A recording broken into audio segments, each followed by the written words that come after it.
Hey, what is up, lovelies? It's Zayne the Gacha Goblin, and today we're going to be looking at the VIP rewards for CN players who spent more than $2,000 in Love and Deepspace.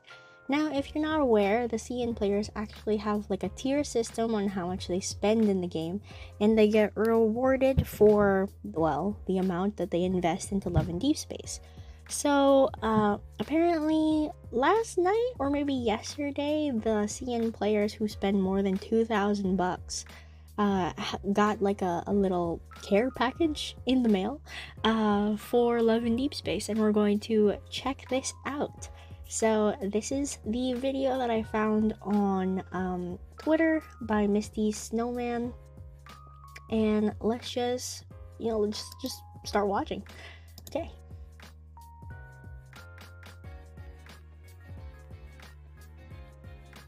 Those are cute. Ooh, pretty. And they're handwritten letters. That is really nice. Oh, and they're plushies too. Yeah. So there are plushies also. I forgot that there were plushies. But the weird thing is, I had also brought up these are just the photos of the items that you can get. So apparently you get the kitty card badges, the SSR ones, I believe. These are the special kinds, because I know that this one is, so I'm assuming the rest are as well. And then you get plushies. Bun has legs, which is very, very strange to me. Yeah, so that was very cool. And then you get these like holographic stands, I'm guessing. They look kind of like acrylic-y and thick, so maybe they're paperweights. Guys, I don't know what you would use these for. Maybe just to like display. I mean, they're really cute. And then, see, somebody saying that Bun has legs, which is very strange to me. I find Bun cuter without the legs, to be honest. Just my personal opinion. And then, because everybody was posting all of their stuff, I actually got notified that this was a thing because I got tagged by Little Gray. And they were saying, for me to see this, and please treat foreign server players fairly and provide same VIP gifts as CN server things, which I do agree. I wish that we did have the same treatment when it comes to these kind of things too, because we still have whales who invest into this game on a global scale. And it would be nice to be treated fairly, because I'm pretty sure there are people who have spent more than $2,000 in this game. I'm pretty sure Tama Magatama, CH, I think is her name. The other lovely that I had a podcast with, I just referred to her as Tama, but I think her channel name is Tama Magatama. And I don't remember if it's a CN or if it's a CH at the end. But she said that she spent 4 figures on this game. So she would totally deserve to have this kind of treatment and, accessibility to these VIP gifts. Which would be very nice if we had a tier system here on the global side too. Which, if you think about it, wouldn't be that difficult to send out gifts. Because, one, it could be manufactured globally, or it could be manufactured in China and then sent out to the global branches for Infold, because they have global branches, and then from there it could just be sent out to the players. That way the direct shipping wouldn't be so much. That is my thinking on it, but I don't know. And with how much that they make every month now, I don't see the issue in investing into your players like that and giving back to your players.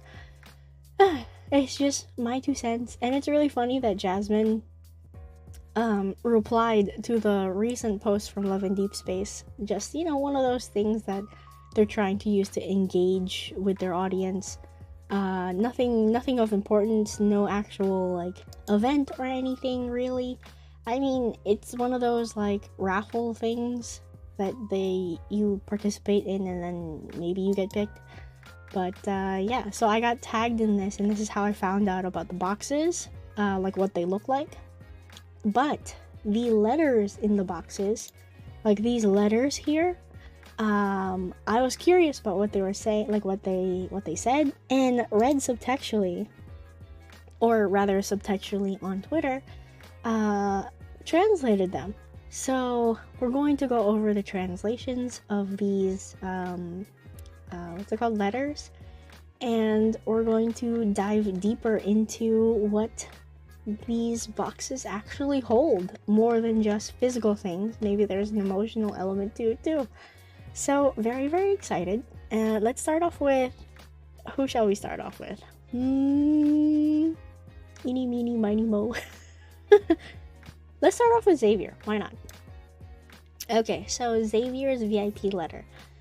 Now, this is translated by subtextually, edited by Tokyo Apple, and transcribed by, I don't know how to say this name, Rafayel? I'm sorry if I mispronounce your name. But thank you to all three of you for putting in the hard work into this game, as always. Translation note, there are 2 translations per line, literal translation in black, slight localization with fidelity in blue. Should we read the localization? Because it might actually flow a little bit better in English. So let's read the blue lines. If you lovelies want to read the black lines, go ahead and do that. You can either do that here as we read this together, or you can actually read it on Subtextually's post. She posted it publicly, so go ahead and check that out. I'll leave the link in my description box down below. Okay, so let's start off with Xavier. Note, do not skip the second translation. Okay. Translation note. So this is how the letter begins.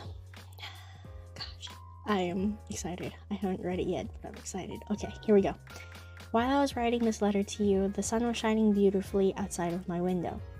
Fatso squeezed himself into my study and left behind so many footprints on my stationery.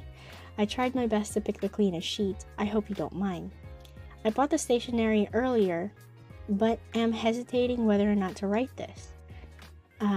You must be tired of hearing words like I miss you. Can I go find you? Let's see, this idiom, so the first note says this is an idiom that literally translates to sunlight bright and beautiful. Oh, that must be up here. I think maybe this one. Yeah, I don't know. Okay, so even if I wrote those words down, they probably wouldn't be any different. But as I wrote up to this point, the moment I wrote I miss you, I once again thought of you and everything that happened after I met you.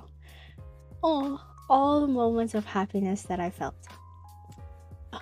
Before I met you, I was used to walking along a road alone without hesitation and with very little expectations for anything else.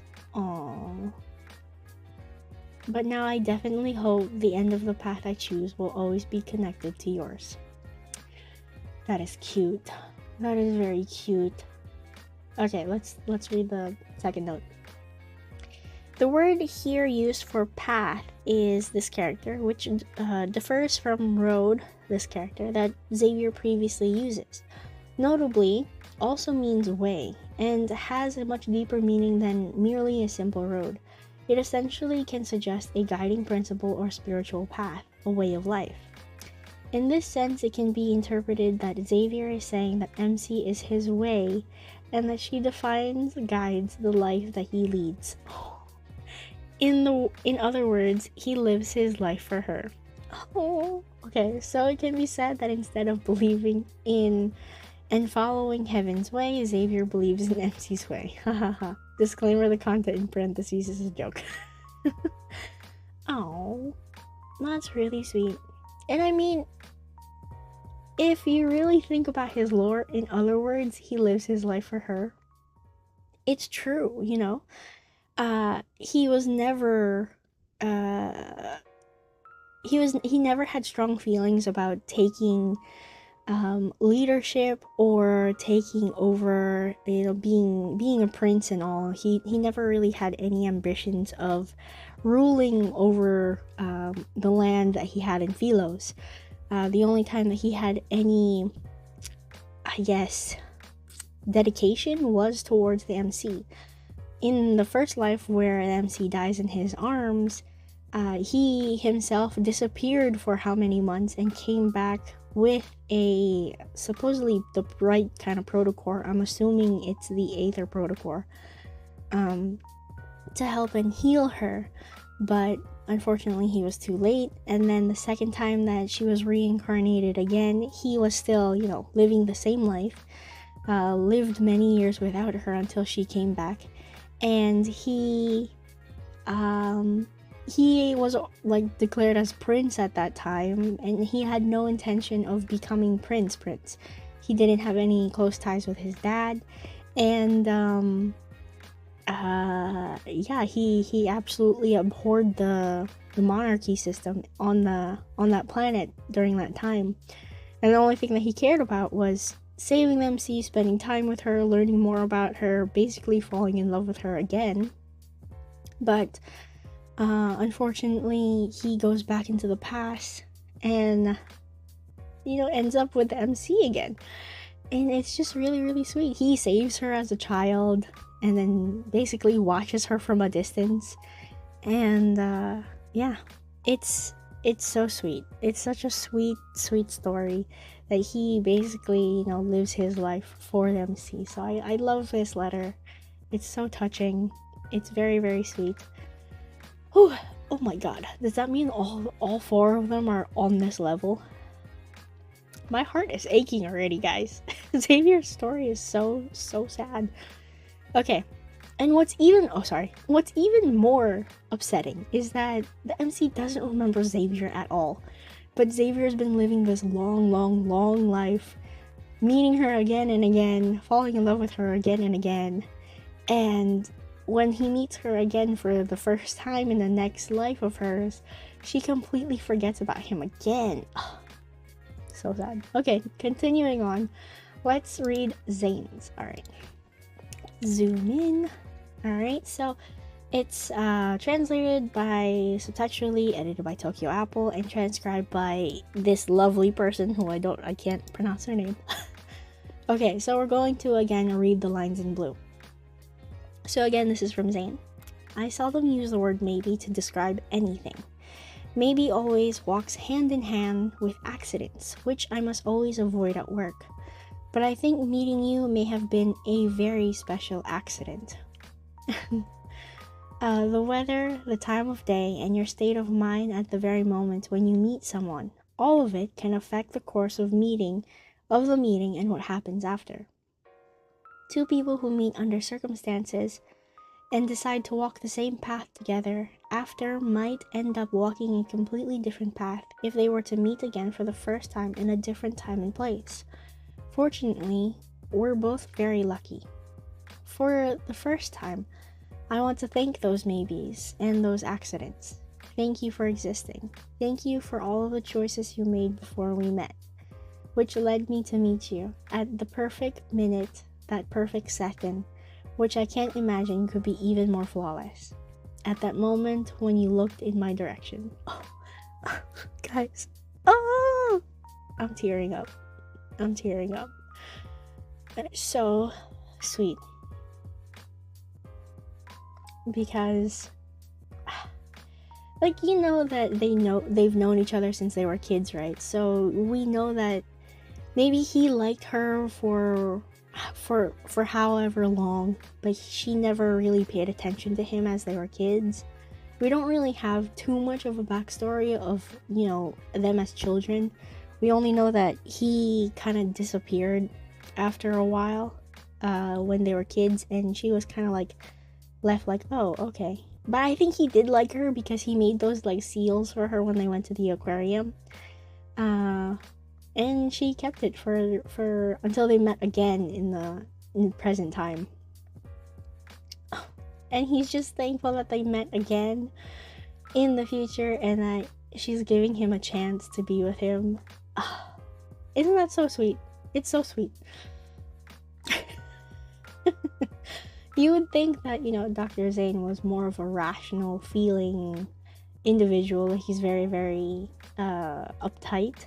But the way that he says here that, you know, he would be okay with having accidents and maybes in his life because she is a maybe. She is a happy accident that happened to him. It's very sweet. Oh, my God. And it's also like telling too, like, you know how he says two people who meet under certain circumstances and decide to walk the same path together after might end up walking a completely different path if they were to meet again for the first time in a different time and place. I feel like this is kind of talking, I don't know if this is right, okay, I feel like this could have been talking about his other life as Dawnbreaker, because I don't know if those two worlds run parallel with one another, but what if in Dawnbreaker's world the MC and him never, you know, they didn't get together, but maybe they still knew each other as kids and they just didn't meet in that world, and that's why Zayne ended up alone and he ended up being a killer. I don't know if those two timelines technically run parallel to one another.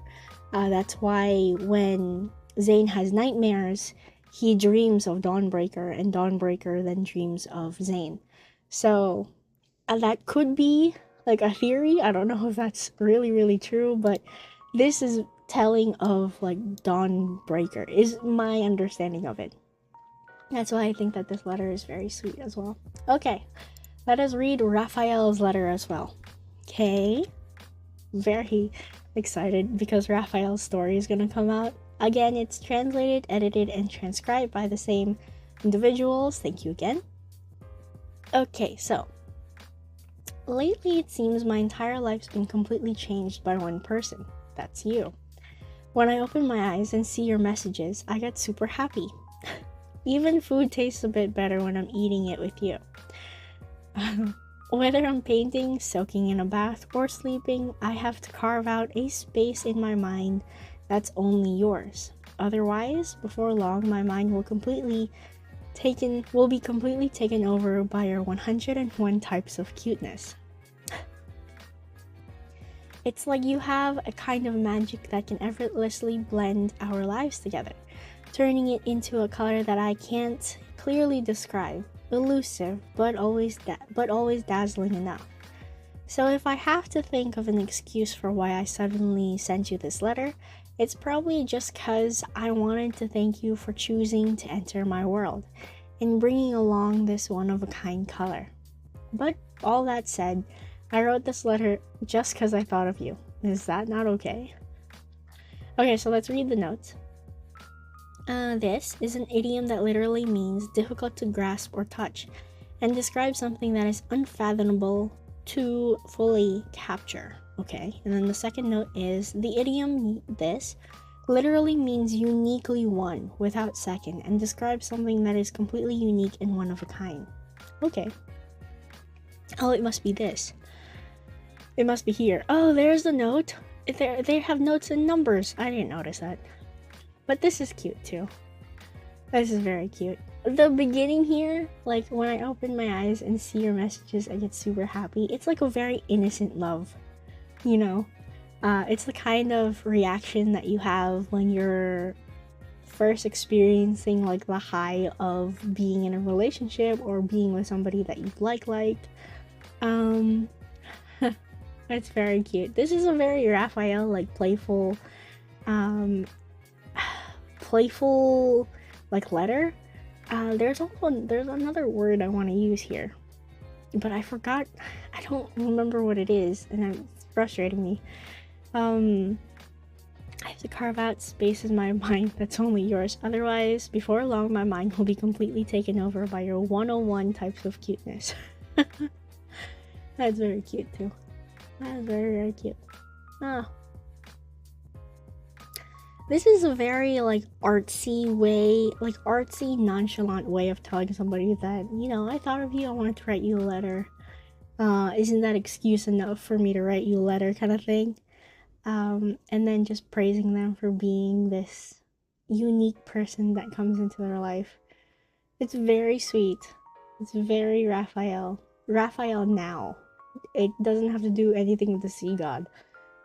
Because I feel like the letter the sea god would write to the MC is would be very angsty.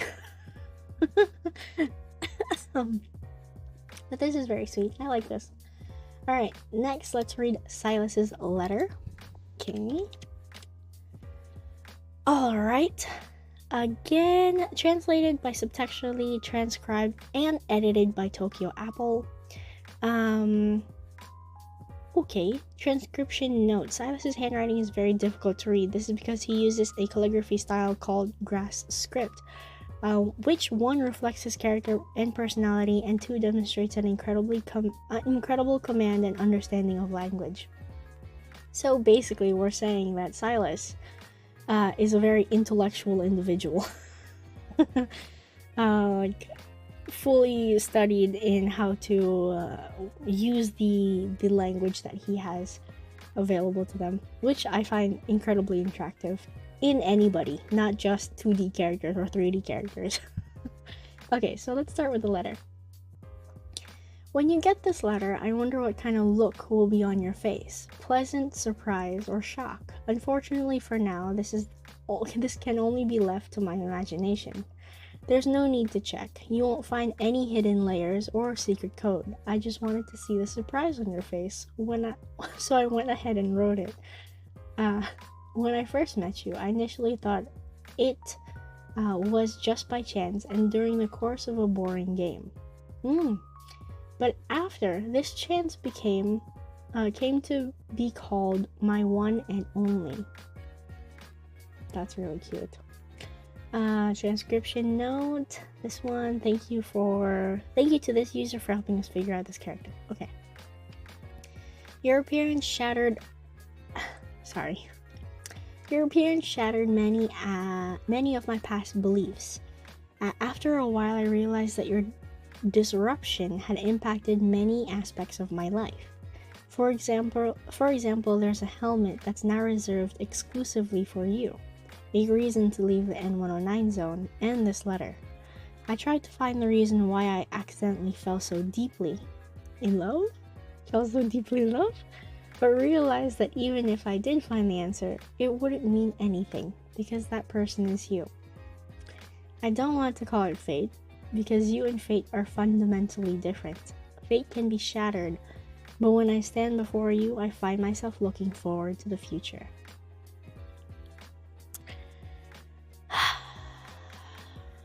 This is really cute too. Grrr. Wow, okay. This is so telling to his personality in the very beginning. Because he likes to shock the MC, you know, he likes to surprise her. All of those phone calls that you get that he's saying, oh, go check your front door, there's gonna be a package arriving, you know, like all of those things. He likes to surprise the MC with things, and this is so cute. And he just likes, I guess, to watch her, you know, like her expressions, which I completely understand, because I'm like that with my loved ones as well. I like watching their expressions when I surprise them or do something. It's very entertaining for me. And then he says, there's no need to check, you won't find any hidden layers or secret code. I can totally see her being like suspicious of him like receiving a letter out of the blue. I just wanted to see the surprise on your face, so I went ahead and wrote it. Now my question is, how did he see her surprise on her face? Like, what is the context here? Is he in the same room? When I first met you, I initially thought it was just by chance during the course of a boring game. But later, this chance became called my one and only. So, you know, they met during a long-awaited revelry when he was hunting down people in the N109 zone who basically were I guess, traitors to him as leader of Onakainus. So I initially thought that this was just by chance. Very, very sweet. During the course of a boring game. So him hunting down the traitors of Onakainus was a boring game to him. But later on, the chance became his one and only. Oh, that's so cute. I might change my nickname from My Love to One and Only. Okay, anyway, continuing on. He just says that your appearance shattered many beliefs of my past. Your appearance shattered many of my past beliefs. He, what are his past beliefs? Maybe his, like, thoughts that all of the hunters are idiots. Look, I wouldn't be surprised if he thought that way. But very, very interesting. Very, very interesting. And this last line here, I don't want to call it fate because you and fate are fundamentally different. Fate can be shattered, but when I stand before you, I find myself looking forward to the future. This is like Wander in Wonder vibes, you know? Like, he would love to have a future as long as it's with the MC. It doesn't matter if it's in the N109 zone or if they're herding cattle together. He just wants to be with her, and wherever she is, he finds a future with her, which is so sweet coming from this very dangerous man.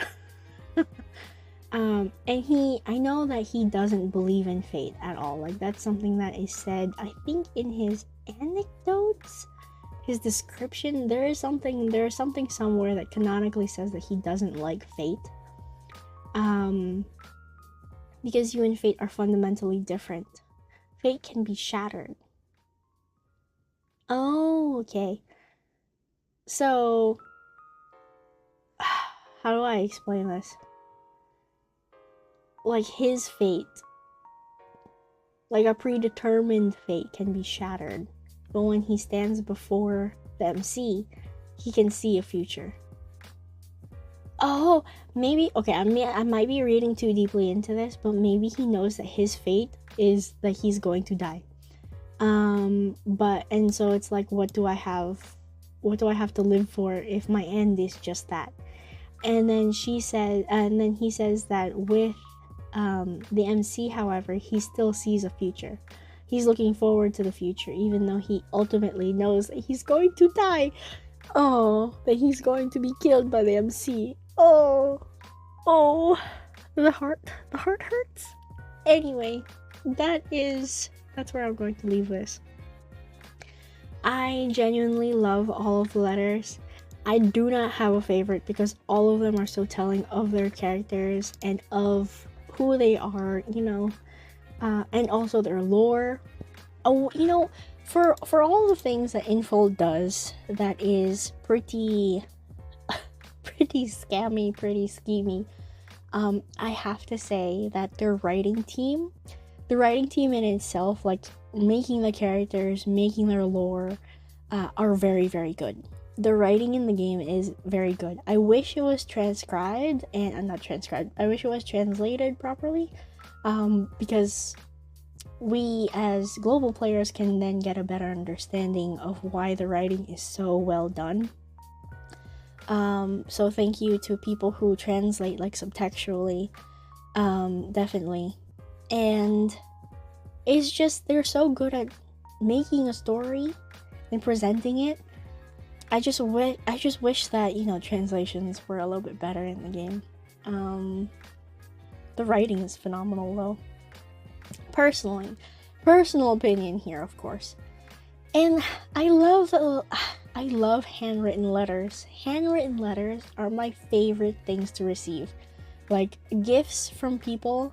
I'm not really much of a materialistic person. I much rather like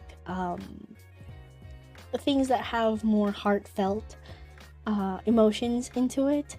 I still like, you know, material things. However, having somebody put their time and thought into a well-written letter is something that I care more deeply about than getting like a fancy bracelet or, you know, like those kind of things. So this is very sweet. This struck a chord within me, and it also makes me feel sad about the dating scenario now. And not just dating scenario, but like people in general nowadays. This might be, stepping out of the bounds of love and deep space, but I don't feel like people write letters to each other anymore. It's like a lost art, and I wish that it would come back. I wish that writing letters would become a thing again, because as far as I know, I've heard stories from my parents, from my aunts, my uncles who are much older than I am, and they told me that they would receive letters from, each other, their love letters to each other. And I know for a fact that my mom has a box of her love letters from my dad, and my dad also has a box too. So it's just a sweet remembrance thing that I wish still survived until now. There are so little amount of people that still write letters and know how to do it well, who can still use the English language and still portray their feelings properly in ink. But yeah, I guess that's the results of a digital age that we live in now. Things will become lost arts. But that is my 2 cents on the matter, and overall, really love the letters. Thank you to Subtextually who translated everything. Thank you to Tokyo Apple who helped, as well as this user. I can't say her name still. And thank you to Little Gray who tagged me in this post, so that way I would see this. And yeah, hopefully in the future American servers, global servers would get the tier system that the CN community has, especially the whales, because they definitely do deserve getting some gifts, something in return. Some acknowledgement would be nice from the people who do spend a lot of money in this game. Thank you for carrying the global revenue. I appreciate you guys very, very much. I put in my few dollars in there as well. I do participate. I try to. But yeah, I'm definitely not a whale, so I can't afford that. But again, thank you all so much for your participation, and also for informing me and letting me know about the things that are going on in this community, so that way I can better inform everyone else over on YouTube. Again, thank you all so much for watching. If you like this video, leave a like down below. And if you want to subscribe to the channel, I cover Love and Deepspace as my main game, as well as a little sprinkling of different gacha games here and there. Again, thank you so much for watching. I am Lynn, the Gacha Goblin, and I will see you lovelies in the next video. Bye-bye now!